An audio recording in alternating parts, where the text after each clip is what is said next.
Estuary News tonight, marking 50 years of LGBT rights, the future of transport across North East Lincolnshire, and later in tonight's programme I'll be joined by our very own Michelle with her weekly roundup of Hull 2017 news.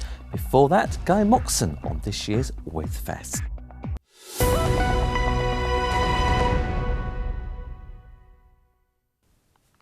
Hello, good evening. Welcome to Thursday's programme with me, Luke Adams. Today marks 50 years since the partial decriminalisation of homosexuality in the UK. Until 1967, it was illegal for homosexual acts to be committed between two men. Great progress has been made since the Act received the royal assent, such as the legislation of gay marriage and LGBT people serving in the military. Andy Train is the chair of the Hull and East Riding LGBT Forum and is pleased with how society has progressed.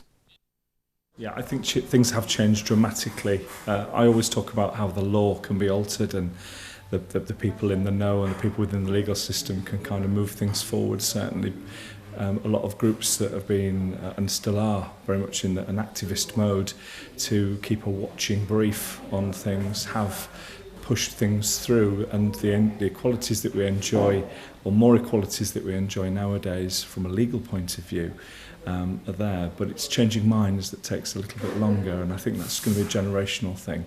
But obviously we exist, we're here, we're recognised. You can't stop me from goods and services from in your shop or your business or your hotel, where back then that would have been commonplace. Could have used any excuse to sort of say, well, no, actually you can't do it. I can't imagine checking into a hotel and booking a double room with my partner back then, but nowadays, people are just glad of your custom. And a new exhibition is now on display in Hull as part of the LGBT 50 celebrations. House of Kings and Queens portrays life for homosexuals in Sierra Leone, where it remains illegal still.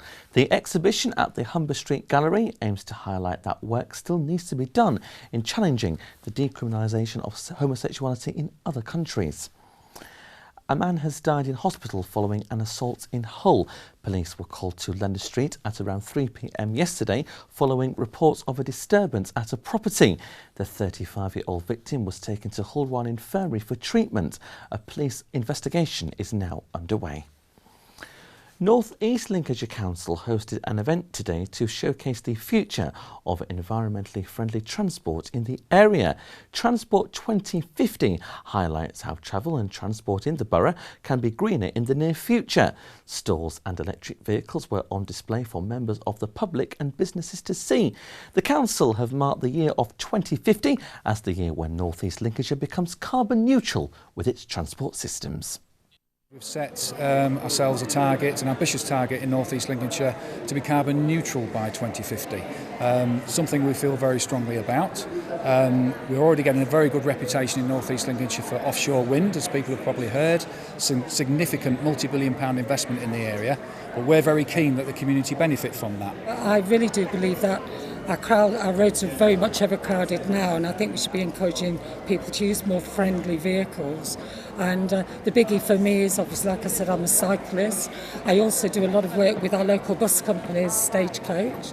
So I'm working very much with them at the moment, looking at their future. They're very interested in what we're doing here in North East Lincolnshire, and they want to be part of it. So we're meeting regularly with Stagecoach, with their regional directors, and looking where they're going to go in the future. So we've got some really good business working relationships going, looking at the future provision for transport.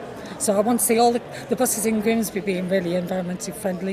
We're pretty good now because most of our new buses are carbon friendly, so they have already done some work on that.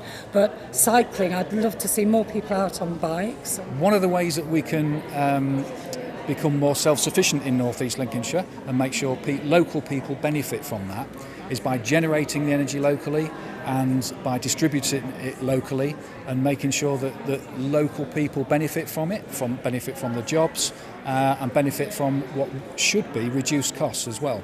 Because if we do it right, we can reduce people's fuel bills, we can reduce the cost of travel.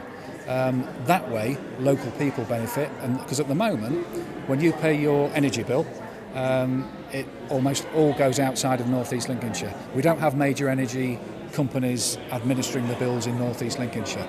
It probably goes elsewhere in the UK. So none of that multi-million pound spend stays in North East Lincolnshire.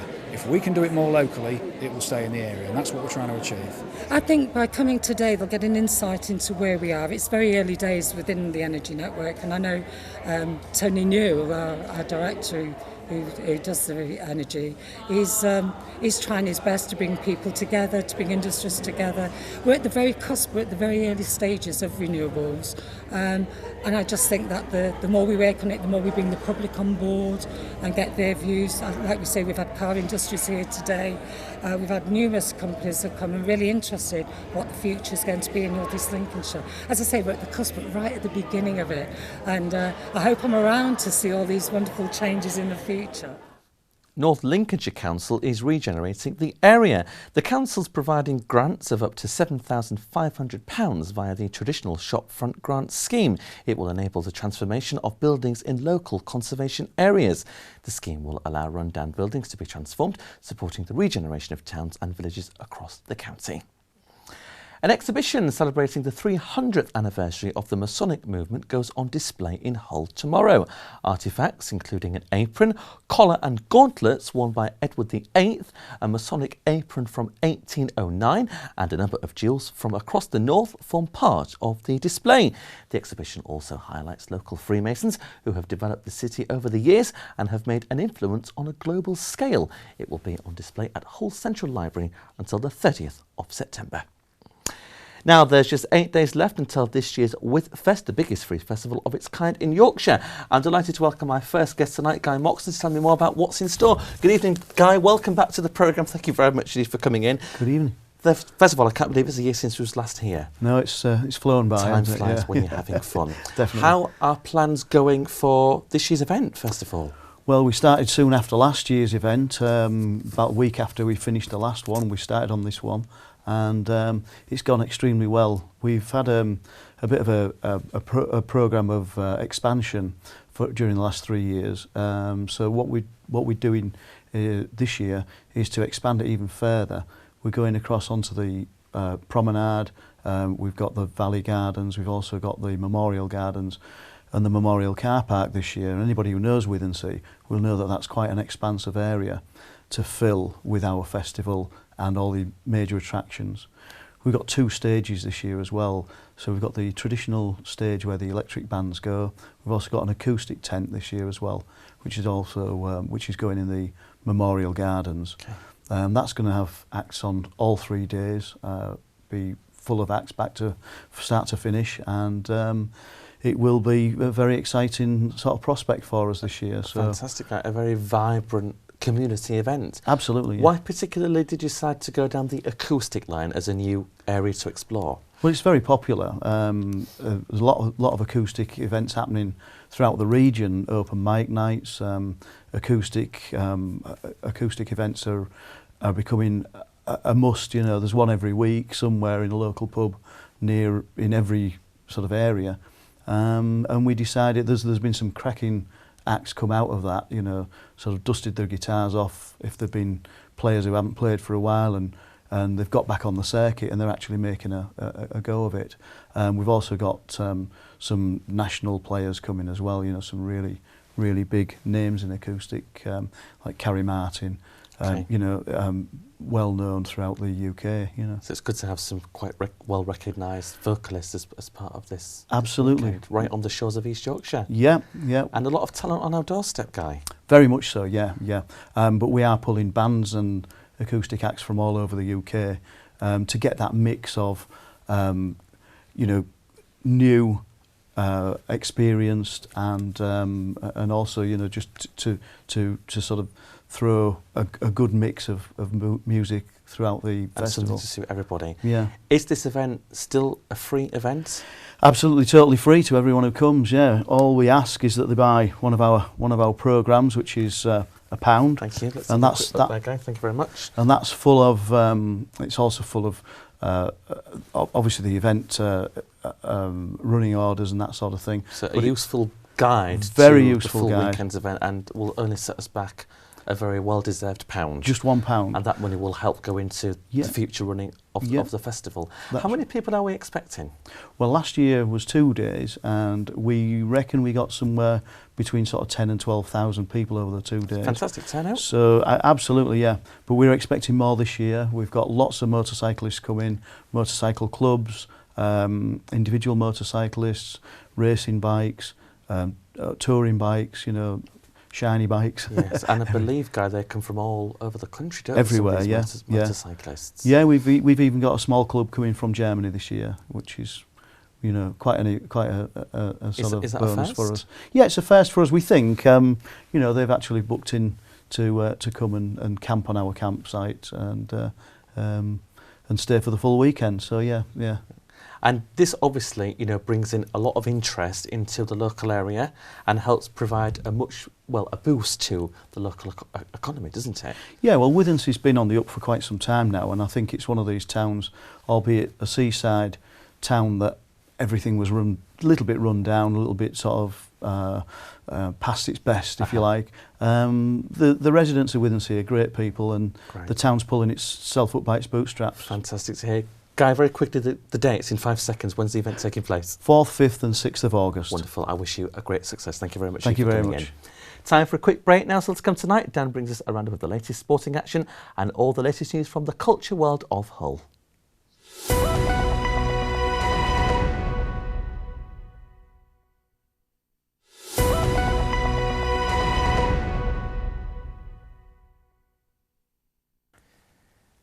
Welcome back. You're watching Estuary News. Still to come tonight, Dan brings us a roundup of all the latest sporting action, and I'll be joined by our very own Michelle with the latest news from Hull 2017.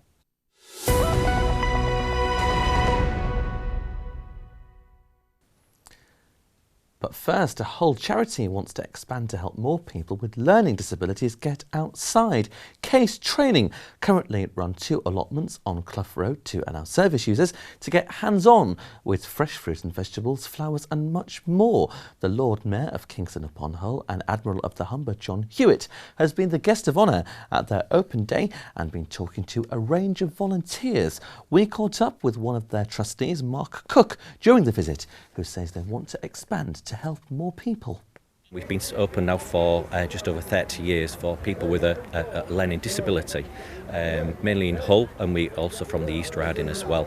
The gardens in particular provide that quite a therapeutic aspect to the daily activities that we can provide. Sometimes it's quite an important one, it's more from a confidence building and also a massive social scene for some people where we can make friends as well. I've been talking to several of them this morning and having a good laugh, which you need to do in life. Really enjoying their company. They've been showing me around. They've been telling me what they're doing, and they absolutely love it. One of them, who I was talking to earlier on, he comes here 5 days a week, does all the digging and all such as that, and really loves it. And they've got everything what they want here. They've got, you know, a lovely tranquil room, a quiet place. You know, so they can get tea and coffee facilities and all that sort of stuff.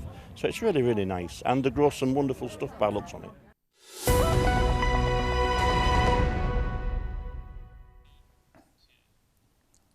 And I'm joined now by our very own Michelle Lalor with the latest news from Hull City of Culture. Good evening, Michelle. Welcome to the programme. Happy Thursday. Yes, again, they go around so quickly. The City of Culture is flying by phenomenally quick, isn't it? Soon be at the end of it, won't Absolutely. it? So 7 months in now. 7 months in. And of course, the big event which happened last weekend was Hull Pride. More than 40,000 people attended the event. That's incredible. And I heard on the grapevine that people came from as far as Belgium, California, and the capital of the UK, London. Well, they are, you know, a thing that people will come and follow, aren't they? So fantastic to hear that they've come from all over the world, and hopefully those people will now revisit Hull and the area. Absolutely. And I think the reason why people have travelled from far and wide for this year's Pride is, of course, we're reigning supreme as City of Culture. Yeah, and absolutely. also because it was the first UK Pride of its kind. So Hull was the flagship city for the whole country's LGBT celebrations. Great, and what a place, you know, and actually those people would not have come to Hull perhaps had it not been for that, and that is brilliant, all this part of the world, and they can see what wonderful countryside and there is on the outside of Hull as well, and hopefully return, so that's good news for the whole economy. a hive of activity in Queen's Gardens last Saturday. Yeah. I was there, of course, joining in the celebration. Yeah, so it was your fault. You took the rain with you, did you? Unfortunately, yes. I don't think it was my singing what had anything to do with it, but the rain I hope it was nobody's singing. didn't stop playing. Yeah, didn't stop playing. Good. I'm sure it would. The only ones who were singing spectacularly well were, of course, Mark Almond, who was one of the headline acts. Painted Love, we said, didn't we, last week? That's week? right, Yeah, and 80s songstress Sonia. Yeah, absolutely. And 90s groups Cleopatra and Bewitched. Goodness so me. There was something to suit everybody, I think, Michelle. Very and good. plans are already now underway for next year's Pride, which will take place, I believe, on the 21st of July. And interestingly, Andy Train, the Vice Chair of Pride in Hull, said he was overwhelmed by the love and support shown by everyone at this year's event. So well done to all who were involved and attended. To have such a big event go off completely without incident or anything is fantastic, isn't it? The police were there, the army was there. And it was just a really nice day of celebration. Yeah. And it was very well orchestrated by everybody involved. Oh, excellent. That's good to hear. Fantastic. So flying the rainbow flag with pride, Michelle. Looking forward to next year. What are you flying with pride this week? Well, I thought summer holidays, kind of a mixed bag of weather we're having, isn't it, at the moment, which is typical.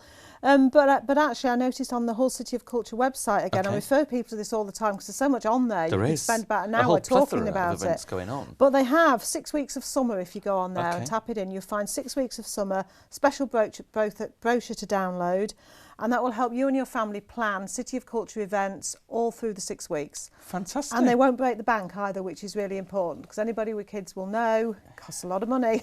if you're a family of, say, 5, 3 children, 2 adults, the summer holidays can be quite an astronomical time. They can't they? But some of these are free or very low cost. We've got national play days, puppet making, exploring events in your local parks, and there is things on there for most weeks, most days of most weeks of the holidays. And these are taking place throughout the city? Throughout the city. Weekdays and weekends? Absolutely. So the best thing is to go onto there. I think you can pick it up from, I did make a note of where you could pick it up from, the Hull 27 information pod at Paragon Interchange. Right, okay, if you want yes, to pick up there's a an hard information copy, stand, isn't you there, can in get the a copy station? from there, or you can download it from the website, but some really good things on there for families. Fantastic. Yeah, great. And something that I had to mention actually was the Festival of Food and Drink. Oh yes, we like a bit of food and drink here. Yum! Exclamation mark. Y-U-M. Yes, Yum, which is August the 11th and the 12th in Hull City Centre. Okay. It is on that the things to do over the summer holidays, but it sounds great. Over 70 stalls of delicious hot and cold food. So we mentioned you liking cheesecake a couple of weeks ago. You might even find some of that though if you go along. Probably, yeah. All in the city centre, as well as children's entertainments and fun for all the family to enjoy. So that sounds like a good one. I think, if I remember correctly, Michelle, that event did run last year. Did it? Okay. And it went really well. So excellent. obviously they've capitalised on the success and brought it back for City of Culture. Do we know who some of these people are involved? Again, it didn't stalls just say there would be just an eclectic mix, a huge variety of all kinds of food for everybody to enjoy with family fun, entertainment. The vegetarian palate like your good self. Absolutely, yeah, absolutely. I'm sure there'll be courgettes. We mentioned those a few weeks ago, didn't we? We try and get food into everything we do. That's the challenge. We'll have to go to the Yum Festival and see if there's any courgettes and cheesecake. But it sounds really good. Fresh local products, a bustling market and picnic in Queen's Gardens. So it sounds really nice, actually. Really, and again, fingers crossed there's good weather, because you need weather for events like this, don't you, when they're outdoors? Yeah, such a shame when people take the time to organise them. Absolutely. I spotted a little bit of music on your notes, Well, Michelle. always now, I seen the City of Culture thing is bringing my music memories back, because we've got somebody called John Cooper Clarke. Okay. With his punk rock, who was a punk rock poet in the late 70s, early 80s, if anybody remembers that era. Very well known at that time. He's back at the Middleton Hall in September, 8 o'clock, with special guests. It's supposed to be a really good night. He's a really clever chap. Really good poet, actually. So that would be well worth. So that's one of the highlights, what you would recommend? Yes, I would think so. And I think you probably need to book. Right, okay. Because I would think it would get quite full. Good advice as always. Yes. Michelle, always a pleasure. Thank you as always. See you next Thursday. Cheers, thank you. Now here's Dan with all the sport.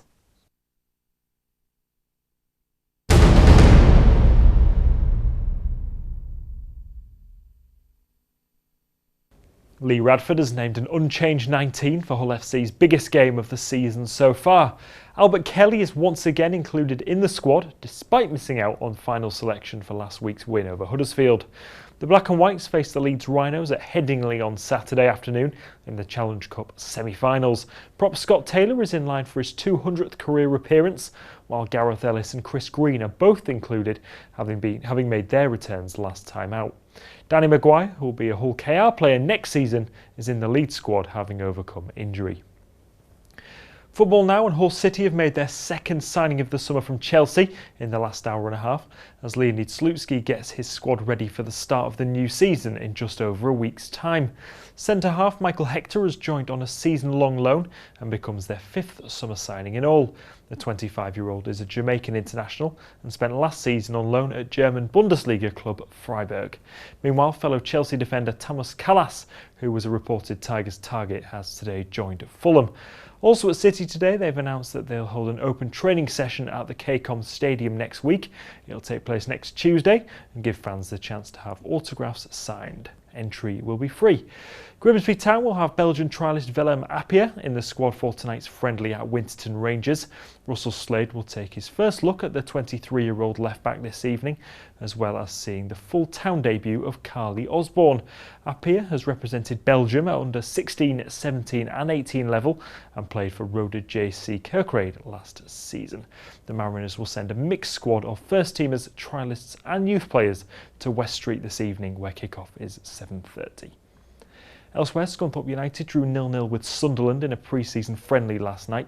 Manager Graham Alexander called his players' work ethic fantastic following the game against Championship opposition. And North Ferriby United lost 2-0 to Rotherham United last night in their penultimate pre-season game. They're at Frickley on Saturday for Steve Howsham's final look at his players before the season kicks off next weekend. The Villagers boss says he'll likely rest some of his first-teamers for Saturday's game. We'll assess, how they are, and there's another game Saturday. What I'll take on Saturday, I'm not sure yet. I'll probably, take the fringe players and the young players there, because I might have other priorities of getting ready for August the 5th. So, we'll see what happens this week.